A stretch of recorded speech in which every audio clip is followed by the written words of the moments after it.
Eccoci nuovamente insieme con i nostri ospiti, stiamo parlando, come avete visto, di difesa dagli hacker, ma di queste bande organizzate, hanno addirittura dei customer care, insomma sono strutturatissimi, e il tipo di azione che viene intrapresa non è mirata, parcellizzata, ma come diceva lei, a strascico. Prendo tutti, coinvolgo chi viene, dove tiro su. Esattamente, il termine a strascico secondo me è molto indicativo, perché rende la cosa molto più chiara, e qua si può interpretare in maniera più propositiva il lato umano, no? Cioè, quindi quel computer lasciato aperto, quel tablet dato a mio figlio fa parte dello strascico, no? Cioè, quindi non c'è questo target specifico, non c'è la conoscenza, vado ad attaccare quell'azienda, si apre una porta, si trova una porta. Ci sono aziende, mi è capitato, che hanno addirittura, in un recente passato, un'azienda aveva un server ancora attivo e collegato in degli uffici dismessi.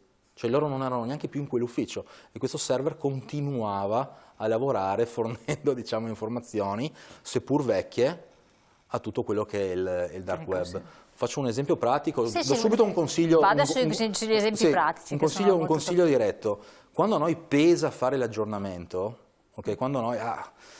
che noia questo lungo aggiornamento, specie magari quelli di aziende che tutti conoscono, che bloccano il computer per magari un'ora o altro, in realtà sono il sistema più intelligente per difendersi, perché in quel non aggiornamento invece si cela il problema, perché in quel caso la famosa system integration di cui parlavamo prima viene meno, quindi magari una parte del sistema è avanzato, l'altro è arretrato, e in quello shift entra chi deve entrare. Quindi mantenere tutti i nostri device aggiornati all'ultimo update è veramente la prima difesa possibile. Anche il cellulare, quindi? Anche il cellulare, assolutamente, perché ormai è tutto connesso. Però c'è sempre la paura che, al di là di quello aziendale che tu sai, vabbè, viene comunicato, se no ci sarà un aggiornamento, insomma ci sono dei modi per avvisare. Certo. Quando arriva sul cellulare, aggiornamento, clicca ok, eccetera, tu dici, questo, se clicco ok, boom, mi entra il virus. Perché ti viene questo pensiero automatico, cioè di respingere qualsiasi tipo di... Su questo anche qua non c'è una grande diciamo, specializzazione, ma c'è solo del buon senso.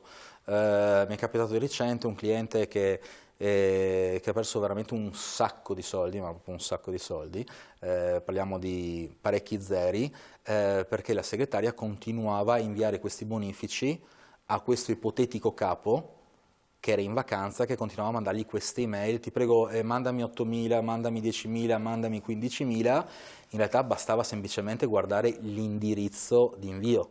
Invece questa persona aveva studiato, perché una volta che si è entrati e si è trovata la falla, allora la SIC comincia lo studio. Quando c'è qualcosa di interessante, allora si inizia a studiare.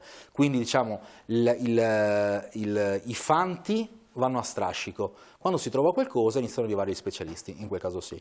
Quindi in questa pesta a strascico hanno visto che questo ipotetico proprietario, amministratore delegato, era in vacanza in quel periodo, e cosa c'è di meglio che mandare un'email alla propria segretaria: ti prego, guarda, sono in difficoltà, non ho campo sul telefono, inviami questi 11.000 euro perché devo versarli al nostro cliente tal dei tali. Ovviamente si è guardato tutta la lista delle email, quindi ha ricostruito una sorta di racconto, storytelling, come vogliamo chiamarlo.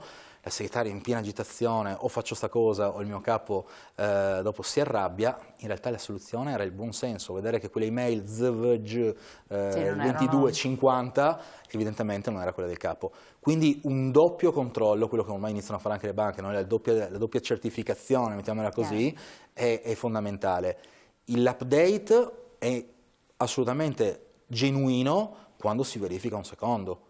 Ovviamente se l'update viene dalla casa madre del nostro telefono è difficile che ci sia un problema. Si verifica un secondo. L'importante ovviamente è non premere cose a caso prima del tempo. Quando viene il famoso Easter egg, si chiama, no? Ovetto di Pasqua, perché le prime volte che l'hanno fatto era stato fatto a Pasqua. Perché vi dico una cosa,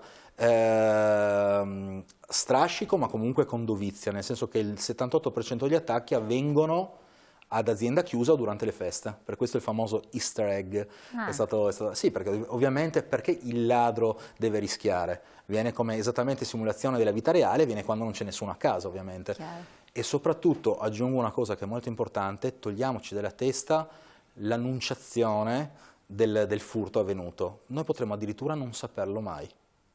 perché noi possiamo avere diverse cose di valore, non c'è solo il lato economico, ci possono essere dei progetti, ci possono essere delle cose. Io ho avuto un'esperienza diretta dove un mio, diciamo, collega aveva fatto una scoperta scientifica molto importante.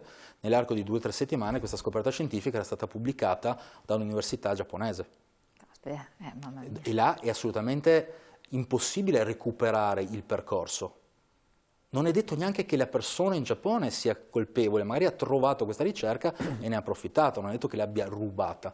Quindi le porte di internet sono infinite. Il lato umano, tornando sul discorso di prima, cos'è? Far sì, anche grazie a dei corsi, e questo è il primo in assoluto, che dall'alto a piramide l'amministratore delegato, il proprietario, esatto, anche della PMI, questo è il motivo per cui siamo molto attaccati. Le piccole e medie imprese non sanno che pesci pigliare. Bene, questo corso serve esattamente a questo, a prendere l'amministratore delegato o il proprietario e dirgli: guarda, cominciamo in maniera semplice, ma cominciamo. Non affidiamoci ai tecnicismi. Poi arriviamo a dei punti che tra l'altro verranno anche analizzati nei vostri corsi, che sono molto pratici, no? Perché ho visto anche i programmi sono estremamente pratici. Il caso che c'è stato per esempio all'USL Veneta, non soltanto Veneta, precedentemente certo, in altre regioni pensavano di essere stati graziati e in quel momento è arrivata. Lì sono cose dove c'è la richiesta di un riscatto, insomma ci sono delle richieste economiche importantissime, sì, scelte da fare, bisogna avere anche la preparazione per affrontare queste scelte, penso anche da parte dell'imprenditore, essere preparati a capire come interagire con queste entità di cui non conosci nulla. Guarda, approfitto esattamente di quello che hai detto, bisogna avere un piano di recovery. E questo non c'entra nulla col tecnicismo, questa è una questione di processi, quindi non è una questione di soluzioni tecnologiche, ma una soluzione di mentalità.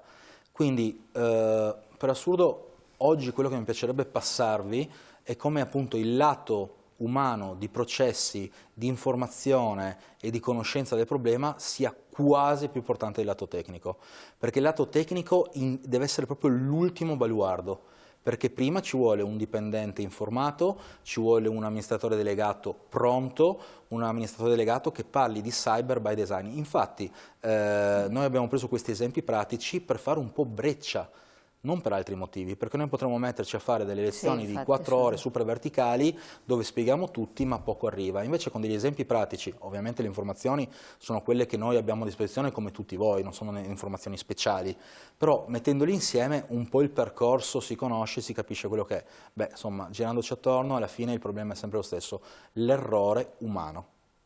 Più grave, meno grave, dipende dalla situazione. C'è sempre a monte un errore che è stato commesso, una distrazione, una leggerezza. Assolutamente, assolutamente una leggerezza o di infrastrutture, cioè non investo quei soldi perché tanto chi vuole che mi attacchi, il problema. Ovviamente, oppure prendi bambino mio, gioca col tablet, premi quei tasti e chissà cosa succede. Oppure lascia acceso il computer durante la notte. Lasciare acceso il computer, infatti ad esempio...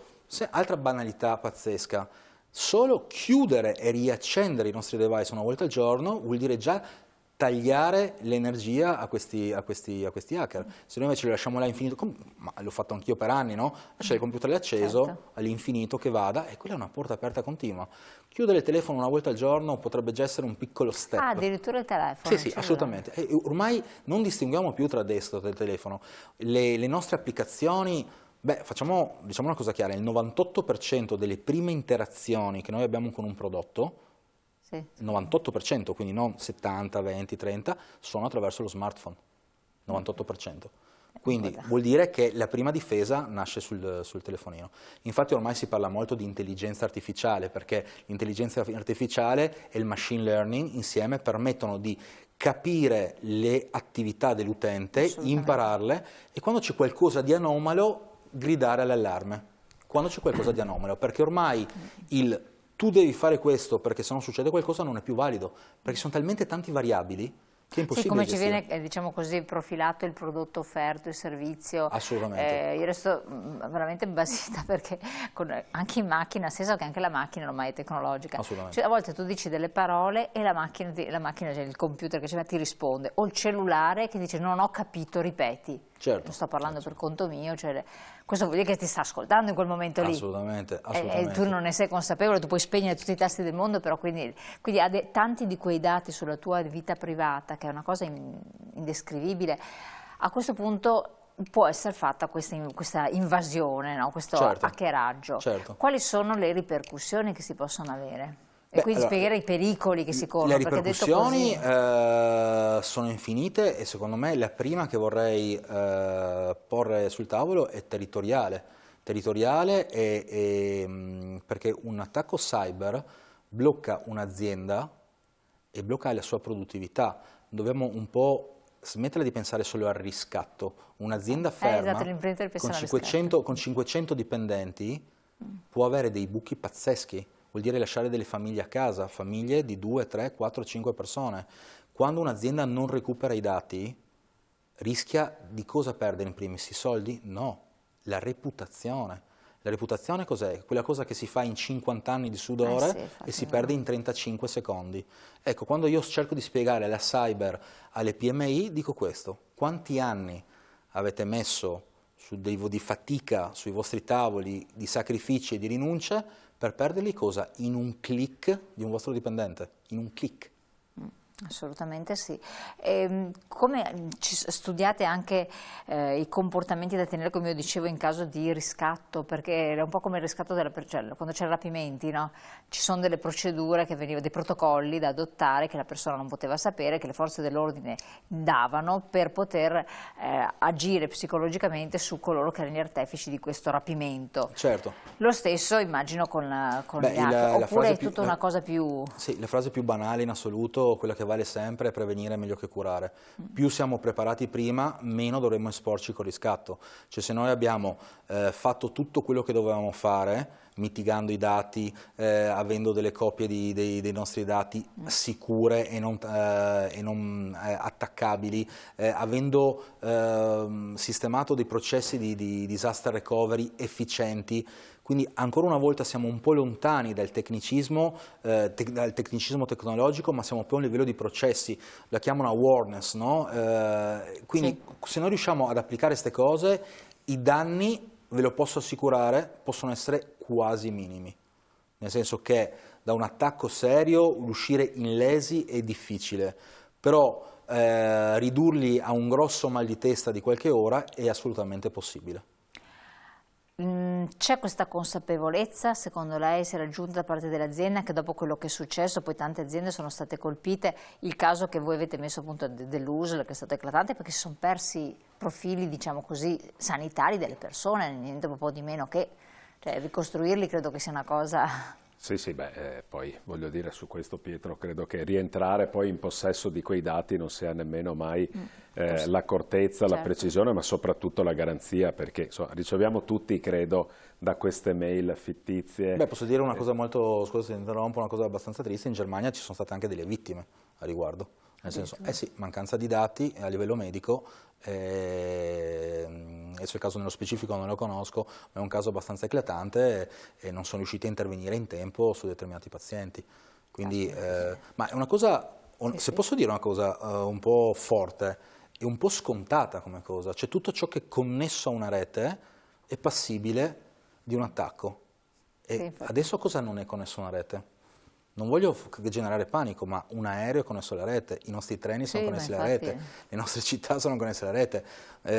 In un futuro, diciamo, distopico, insomma, i problemi potrebbero essere notevoli. Quando all'inizio nella guerra in Ucraina si parlava di attacchi cyber e se non sbaglio il terzo o il quarto giorno, mi ricordo che sono rimasto colpitissimo, ci sono stati 17.600 attacchi sul territorio italiano, provenienti da altre parti, 17.600.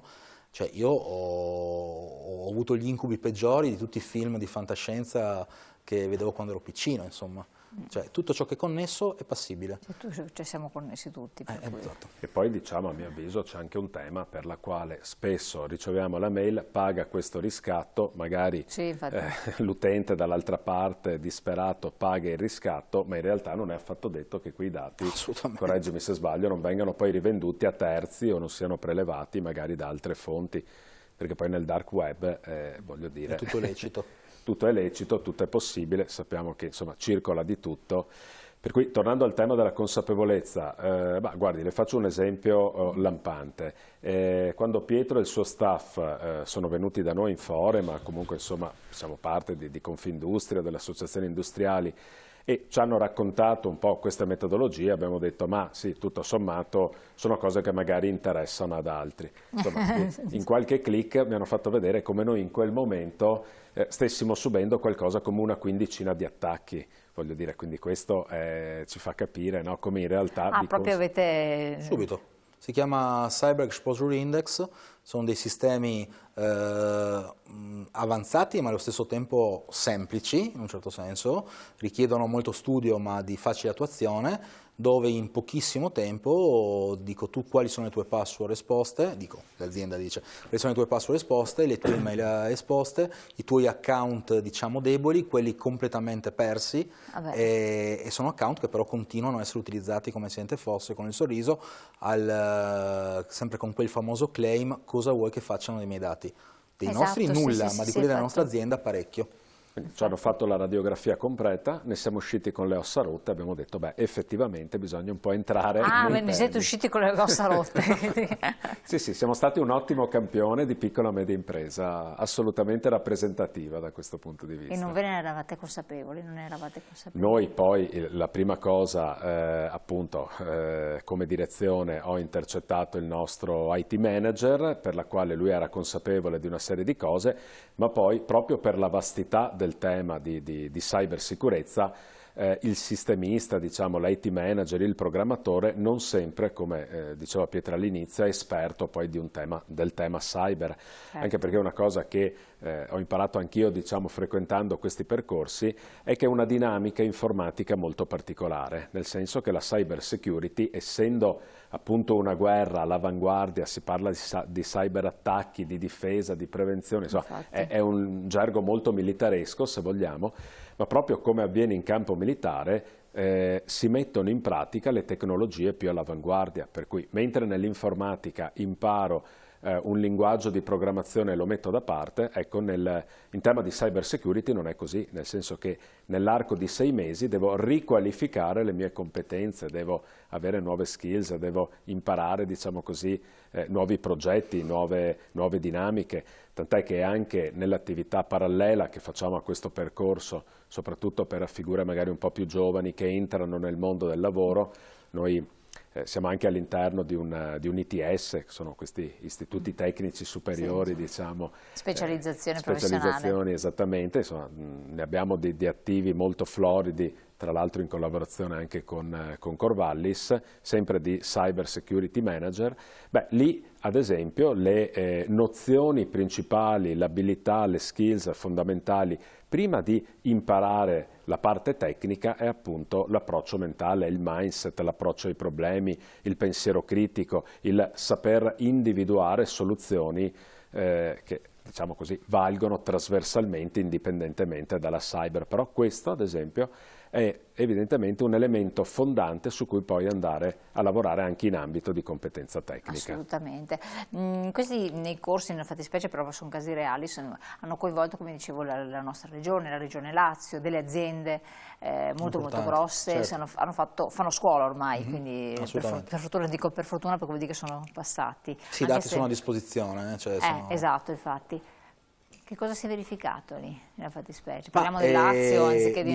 Mi permetto di fare un esempio praticone. In modo c'è il caso Luxottica che citate. Nel caso Luxottica è stato dichiarato che il server, diciamo, debole, quello con delle porte aperte, era un server con dei dati marginali in Sudafrica, se non sbaglio, questo è quello che è stato dichiarato. Comunque il giorno dopo è stato qualcuno ha detto che sono stati trafugati più di 2 giga di dati. 2 giga di dati sono moltissimi, se sono nome, cognome, parlo ipoteticamente nel caso Luxottica, e questo in generale, no? Cioè nome, cognome, dati, carte di credito, 2 giga sono milioni di persone, ok? Ma questo non è il caso Luxottica, è in generale. Io posso fare un esempio molto pratico per dare un po' di concretezza a cos'è la cyber, perché si pensa appunto come sempre allo smanettone. Beh, cyber è anche un esempio che con Matteo ho fatto varie volte, buttare una chiavetta USB in parcheggio dell'azienda. Questo si fa solitamente con i red team, sono quei team che mettono sotto torchio la propria azienda stessa. No? Abbiamo buttato una bella chiavetta di quelle belle nuove, di quelle che nei vari store vendono a 200 euro, ovviamente in un'azienda IT è una cosa iper ghiotta, messa là in parcheggio e anche il più esperto degli IT, una volta trovata quella chiavetta magari sotto la macchina, ha detto ma cosa ci sarà dentro? C'erano tutti i malware del mondo ovviamente. Quindi siamo riusciti a entrare all'interno dell'azienda in maniera tranquilla. Quindi, ripeto, solo con una chiavetta mollata in parcheggio siamo riusciti ad entrare in un'azienda. Quindi ci sono insomma tantissimi modi. Ci sono, ripeto, il discorso dei ruoli deve essere molto chiaro, cioè non ci vuole più il tecnico e basta, ci sono gli attaccanti, i difensori, gli analisti, quelli che fanno formazione, quelli che studiano i processi, quelli che lavorano sul disaster recovery. Per questo quando si dice security by design non è nient'altro che sedersi al tavolo e dire all'inizio di un progetto ok, ma la sicurezza, già questo fatto ogni volta cambia completamente lo scenario, perché attenzione, come dicevamo prima con l'esempio della villa con più finestre, in questa pista a strascico si entra dove la finestra è aperta.